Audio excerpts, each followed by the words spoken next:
देखिए, सरकार कतई विफल नहीं है। आतंकवाद से निपटने में सरकार पूरी तरह सक्षम है। जिस तरीके से पहले सरकार ने आतंकवादियों को मुंहतोड़ जवाब दिया है। जैसे 2016 की जो आप घटना का ज़िक्र कर रहे थे, पठानकोट पे हमला हुआ था, तो उसका सर्जिकल स्ट्राइक से हमने जवाब दिया था 3 महीने बाद। सितंबर में सर्जिकल स्ट्राइक की थी, उन्होंने हमारे 7 मारे थे, हमने उनके घर में घुस के 23-24 मार डाले थे। जिसका बहुत पूरा जवाब जिसके ऊपर बहुत विपक्ष ने बवालबाजी भी करी, फर्जी आरोप भी लगाए, जो सबकी जो सारे निराधार थे।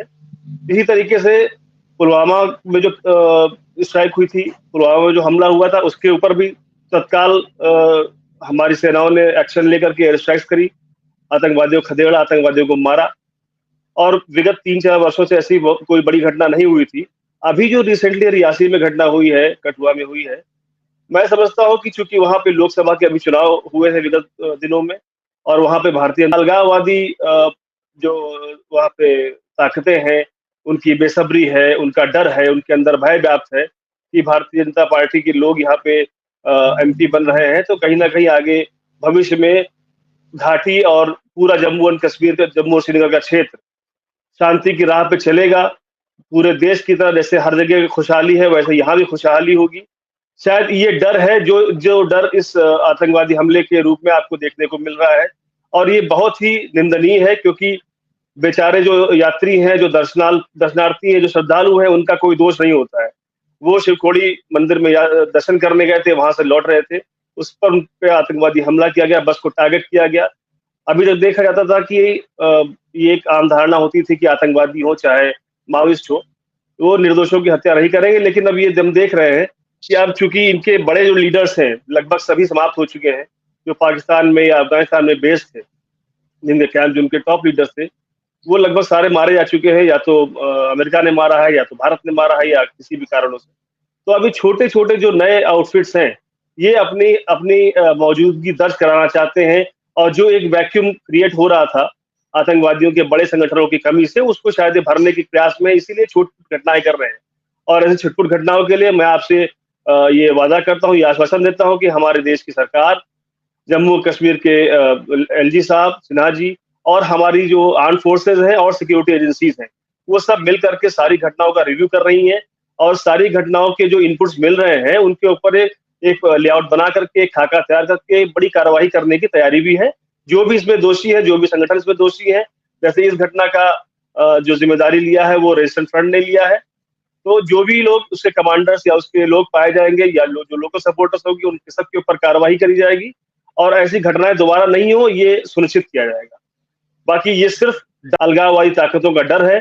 कश्मीर में जो लोग राष्ट्र विरोधी हैं, उनके मन में जो भय व्याप्त है, उसका ये उद्गार है जो उन्होंने इस घटना के तौर पे दिखाया। तो अधिकार दिए तभी सर्जिकल स्ट्राइक हुई थी उरी में भाई। सेना का अधिकार हमने दिए, सेना के हाथ खोले हैं भारतीय जनता पार्टी की सरकार ने। कहाँ बोल रहे हैं? कांग्रेस नहीं है जिसने सेना के हाथ बांध रखे थे। जब जब हमने हाथ खोल दिए, घर में घुस के मारो, जहाँ आतंकवादी मिले वहां घुस के मारो। देखिए, सेना पर जो सवाल उठाए जाते हैं विपक्ष के द्वारा, उसके ऊपर भारतीय जनता पार्टी कहती है कि सेना के नाम पर राजनीति न हो। देश को जानने का हक है, देश को बताया जाता है। उरी बालाकोट में जो सर्जिकल स्ट्राइक करी गई, उसको देश के सामने रखा गया।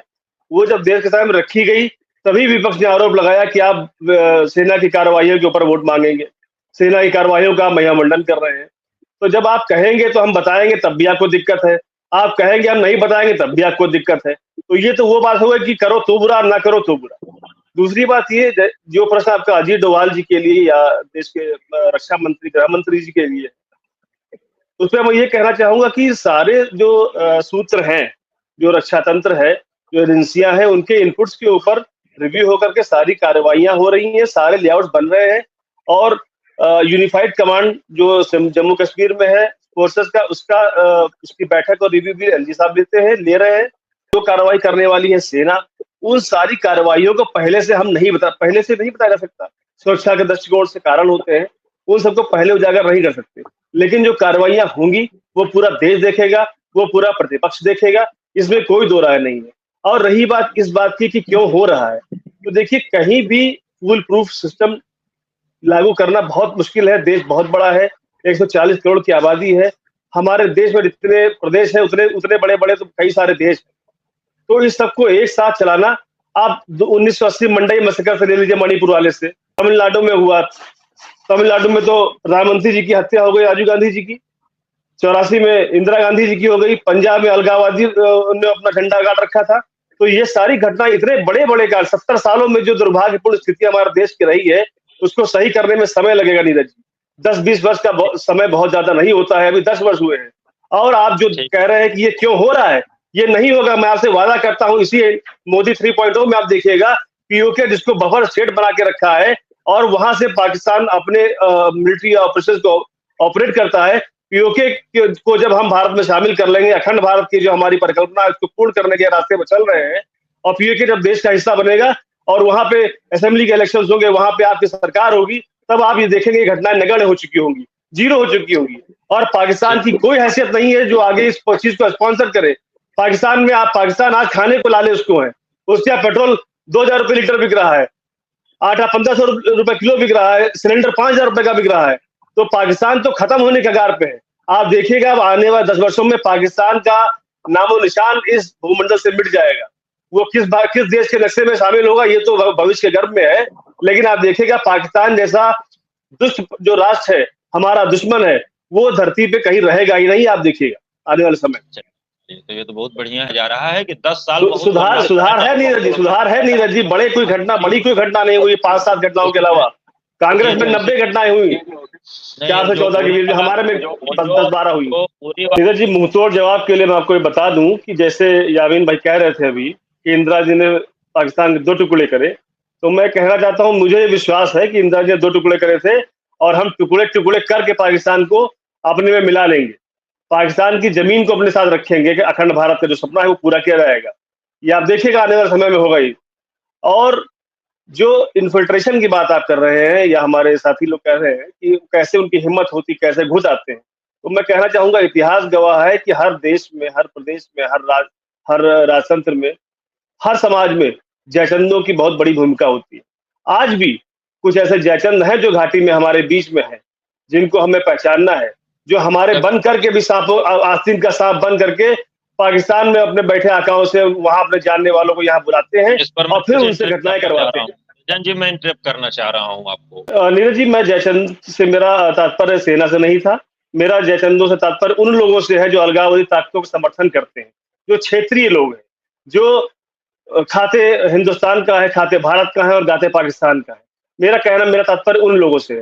जैसे पाकिस्तान में, जैसे पंजाब में आप देखिए 80% लोग जो है वो भारत की तरफ दृष्टिकोण रखते हैं अपना, और 20% 10% ऐसे होंगे जो खालिस्तान का समर्थन करते हैं।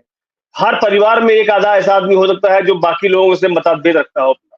उसी तरीके से जो घाटी के ऐसे लोग हैं जो पाकिस्तान के अलगाववादी ताकतों का समर्थन करते हैं, वहां की जो क्षेत्रीय पार्टियां हैं, पीडीपी है, नेशनल कॉन्फ्रेंस है, इन लोगों ने क्या किया है? सज्जाद गैलोन की पार्टी ने क्या किया है? ये सारे लोग वही हैं जो अलगाववादी ताकतों का प्रश्रय देते थे, उनको समर्थन करते थे, उनको बढ़ावा देते थे। आखिर आज पिछले 4-5 वर्षों में वहां पे स्ट्रीट फाइटिंग क्यों नहीं होती है? वहां पे बंद का ऐलान क्यों नहीं होता है? पत्थरबाजी क्यों नहीं होती है? आप बताइए मुझे, कोई जवाब है किसी के पास? कहाँ गए पत्थरबाजू जो पत्थरबाजी करते थे? कहाँ गए वो लोग जो साल में 150 दिन से ज्यादा का बंद का ऐलान करते थे? स्कूल हो, कॉलेज हो, संस्थान हो, सभी बंद होते थे, आज नहीं बंद होते।